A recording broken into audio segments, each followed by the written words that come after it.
Worth of man 2021 में आई एक action thriller film है। इस फिल्म के लीड हैं जेसन स्टाम्प, जिन्होंने हारग्रेव या पैट्रिक हिल की भूमिका निभाई है। ये कहानी बदले और इंसाफ की है। कहानी दिखलाती है कि कैसे एक अपराधी अपने बेटे की हत्या का बदला लेने के लिए डकैती छोड़कर एक सुरक्षा गार्ड बन जाता है, और एक्स आर्मी के जवान जो अब डकैत बन चुके हैं उनकी पूरी टीम से अकेले लोहा लेता है। अब वो अपने बेटे की हत्या का बदला ले पाता है या नहीं, इसे जानने के लिए कहानी में आखिरी तक बने रहिए। इस फिल्म की कहानी पैरेलल वे में नहीं चलती है और कहानी में आगे पीछे जंप करके कहानी के किरदारों को रिवील किया जाता है। यहाँ मैं कहानी को एक पैरेलल अंदाज में शुरू से आखिरी तक एक्सप्लेन करने की कोशिश करूंगा, लेकिन इससे पहले मेरा आपसे रिक्वेस्ट है कि अगर आपको मेरा काम पसंद आता है तो वीडियो को लाइक, शेयर और चैनल को सब्सक्राइब कर दें। अमेरिका का लॉस वेगास, जो अपने कसिनो और बड़े बड़े क्लब्स के लिए जाना जाता है, ये एक सपनों का शहर है और यहाँ पैसों की जैसे बारिश होती है। यहाँ जितने अमीर लोग हैं उतने ही बड़े बड़े बैंक्स भी हैं। जितना ज्यादा कारोबार उतना ज्यादा पैसे का लेन देन। शहर में पैसों को सुरक्षित एक जगह से दूसरी जगह लेने और लाने का काम सिक्योरिटी कंपनियों का होता है, जो ये सारा काम आर्मर्ड गाड़ियों में आधुनिक हथियारों से लैस गार्ड्स की मदद से करते हैं। लॉस वेगस में ऐसी ढेरों सिक्योरिटी कंपनियां हैं। इन्हीं में से एक सिक्योरिटी कंपनी है फोर्टिको। लगभग 6 महीने पहले फोर्टिको की एक गाड़ी में करीब $20 लाख एक जगह से दूसरी जगह ले जाए जा रहे थे। इस दौरान फोर्टिको के कैश वैन को कुछ लोग लूटते हैं। उनके पास आधुनिक हथियार थे। मजे की बात तो ये थी कि उन्हें ये बात पहले से पता थी कि कैश वैन किस रास्ते से होकर गुजरेगी। साफ जाहिर है कि डकैती में सिक्योरिटी एजेंसी के अंदर का एक आदमी भी शामिल है, जिसकी सूचना के आधार पर ठीक ऐसी जगह पर कैश वैन को ब्लॉक किया जाता है जहां दूर दूर तक कोई नहीं है। वहां तक पुलिस को भी पहुंचने में समय लगेगा। डकैती के दौरान जब एक गार्ड विरोध करता है तो उनमें से एक डकैत दोनों गार्ड को शूट कर देता है। जहां पर डकैती हो रही थी उसके पास में ही एक कार खड़ी थी जिसमें एक टीनेज लड़का बैठा हुआ था, जिसने उस डकैत को गार्ड को शूट करते देख लिया है। इसलिए डकैत उस लड़के को भी कई गोली मारता है, जिससे मौके पर ही उसकी मौत हो जाती है। जब लड़के का पिता अपने बेटे को बचाने के लिए आगे बढ़ता है तो वो डकैत उसे भी गोलियां मारता है। उस लड़के का पिता, जो अब जमीन पर पड़ा हुआ है, वो भी पेशे से एक डकैत है जिसका नाम हारग्रेव है। हारग्रेव जमीन में पड़ा है और अपने बेटे को बचाने के लिए कुछ नहीं कर सकता है। हारग्रेव जमीन पर पड़े पड़े उस आदमी को देखता है। हारग्रेव उस आदमी को इसलिए देख रहा है क्योंकि अगर हारग्रेव किसी तरह बच गया तो वो उस आदमी को, जिसने उसके बेटे डगी को गोली मारी है, जिंदा नहीं छोड़ेगा। जिन लोगों ने ये डकैती की है वे एक्स आर्मी मैन हैं, अफगानिस्तान और इराक में तैनात रह चुके हैं। वे एक प्रोफेशनल हैं और किसी आम डकैत से ज्यादा खतरनाक हैं। गोली लगने के बाद हारग्रेव कई दिनों तक हॉस्पिटल में जिंदगी और मौत से जूझता है। डॉक्टर के मुताबिक उसके जीने की इच्छा ने ही उसे अब तक जिंदा रखा है। होश में आने पर हारग्रेव को पता चलता है कि उसके बेटे डगी को नहीं बचाया जा सका। उसके बेटे डगी की मौके पर ही मौत हो चुकी थी। हारग्रेव, जो कि खुद भी एक डकैत रह चुका है, अपने स्तर पर उन लोगों की तलाश करने की कोशिश करता है जो उस डकैती में शामिल थे जिसमें उसके बेटे की हत्या कर दी गई थी। पर बहुत कोशिश करने के बावजूद हारग्रेव उस ग्रुप तक नहीं पहुंच पाता है। ये काम किसी लोकल गैंग का नहीं है। हारग्रेव ने अपनी टीम के साथ मिलकर कई लोकल गैंगस्टर को मारा और टॉर्चर किया, पर वे उस ग्रुप का पता नहीं लगा सके जो उस डकैती में शामिल थे। किसी एक का भी नाम कहीं से निकल कर नहीं आया। इसलिए हारग्रेव के दोस्तों ने उसे एक सलाह दी कि उसे अपने बेटे के हथियारों को ढूंढने का अप्रोच चेंज करना चाहिए। इसलिए वो पैट्रिक हिल नाम की एक फर्जी आइडेंटिटी के साथ फोर्टिको नाम की सिक्योरिटी एजेंसी ज्वाइन करता है। ये वही सिक्योरिटी एजेंसी है जिसकी लूट के दौरान उसके बेटे को डकैतों ने गोली मारी थी। हारग्रेव और उसका बेटा बस गलत समय में तब गलत जगह पर थे। उन दोनों की गलती बस यही थी। सिक्योरिटी एजेंसी में काम करते हुए हारग्रेव उर्फ पैट्रिक को कुछ ही दिनों में एक डकैती का सामना करना पड़ता है, जिसमें उसके एक साथी गार्ड, जिसका नाम बुलेट है, उसे डकैत बंदी बना लेते हैं। इस दौरान पैट्रिक के पास मौका होता है कि वो वैन लेकर पैसों के साथ वहां से सुरक्षित निकल जाए, पर वो ऐसा नहीं करता है। वो बदमाशों के बताए जगह पर पैसे के बदले बुलेट को एक्सचेंज करने के लिए पहुंचता है। इसके बाद पहले तो वो उन डकैतों को ठीक से ऑब्जर्व करता है और फिर मौका पाकर सभी डकैतों को गोली मारता है। एक डकैत जो भाग रहा है, पैट्रिक उसका पीछा करके उसे मारता है। साथ ही गार्ड्स के लिए ये बात बड़ी ही अनयूजुअल है, क्योंकि उनकी प्रायोरिटी पैसे को सुरक्षित रखना है, न कि अपराधियों को गोली मारना है। पैट्रिक सारे डकैतों के चेहरे से नकाब हटाकर उन्हें देखता है। असल में वो अपने बेटे के हत्यारे की तलाश में है। वो उसके बेटे के हत्यारे की आंखें पहचानता है। पर जो भी हो, इस घटना के बाद सिक्योरिटी एजेंसी में उसका बड़ा नाम हो जाता है। उसे बोनस और प्रमोशन मिलता है। लेकिन यहाँ किसी को नहीं पता है कि उसके इस सिक्योरिटी एजेंसी ज्वाइन करने का असली मकसद क्या है। ऊपर से पैट्रिक इस सिक्योरिटी एजेंसी में काम कर रहे सभी लोगों पर बारीकी से नजर भी रखता है। लोगों पर शक होने पर उनसे पूछताछ भी करता है। उसके इस स्पेशल इंटरेस्ट का क्या कारण है, किसी को इसकी भनक भी नहीं है।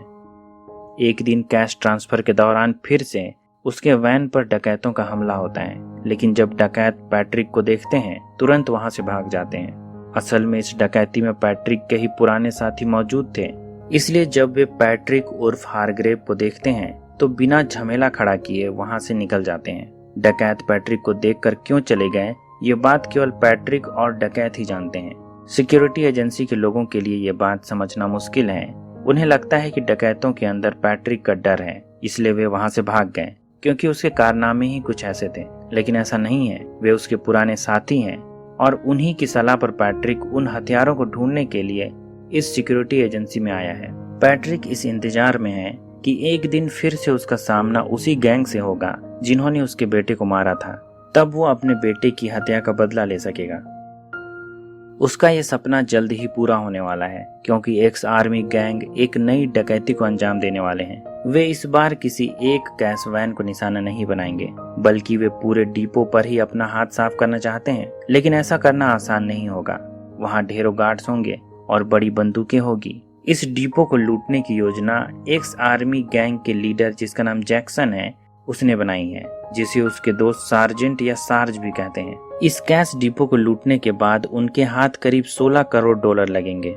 इस लूट के बाद उन्हें किसी तरह की और डकैती करने की जरूरत नहीं पड़ेगी। 16 करोड़ डॉलर काफी बड़ी रकम होती है। इस डकैती में सिक्योरिटी कंपनी का एक अंदर का आदमी भी उनका साथ देने वाला है। ये वही आदमी है जिसने कुछ समय पहले 20 लाख डॉलर की डकैती में भी उनका साथ दिया था और गाड़ी के लोकेशन की जानकारी और टाइमिंग उनसे साझा की थी। इस बार भी उन्हें उसकी जरूरत पड़ेगी। ये अंदर का आदमी और कोई नहीं बल्कि बुलेट है। डकैती के दिन बुलेट की ड्यूटी पैट्रिक के साथ होती है, इसलिए उसे मजबूरन पैट्रिक से यह बात रिवील करनी पड़ती है कि आज कैश डिपो में डकैती होने वाली है और कुछ डकैत उनकी कैश वैन में छुपकर डिपो तक जाएंगे और उन्हें बंधक बनाने का नाटक करेंगे और मेन वोल्ट का दरवाजा खुलवाएंगे। पैट्रिक वहां पर कुछ नहीं कर सकता है और ना ही इसकी सूचना किसी दूसरे गार्ड को भेज सकता है।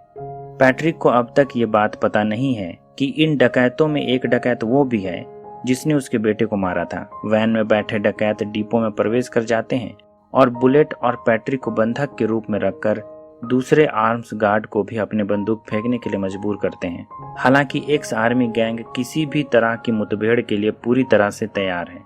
उन्होंने bullet proof jacket, body armour और आर्मर्ड हेलमेट पहन रखी है। वे एक बख्तरबंद तोप की तरह हैं। लेकिन इससे पहले कि वे कैश वोल्ट का दरवाजा खुलवा पाते हैं, कुछ गार्ड्स उन पर गोलियां चलाने लगते हैं और अलार्म ट्रिगर कर देते हैं, जिससे पुलिस और स्वाट टीम को डिपो में डकैती का पता चल जाता है। पुलिस और स्वाट कैश डिपो के लिए निकल जाते हैं, लेकिन उन्हें यहाँ तक पहुँचने में थोड़ा समय लगेगा। इतना समय काफी है डकैती को अंजाम देने के लिए।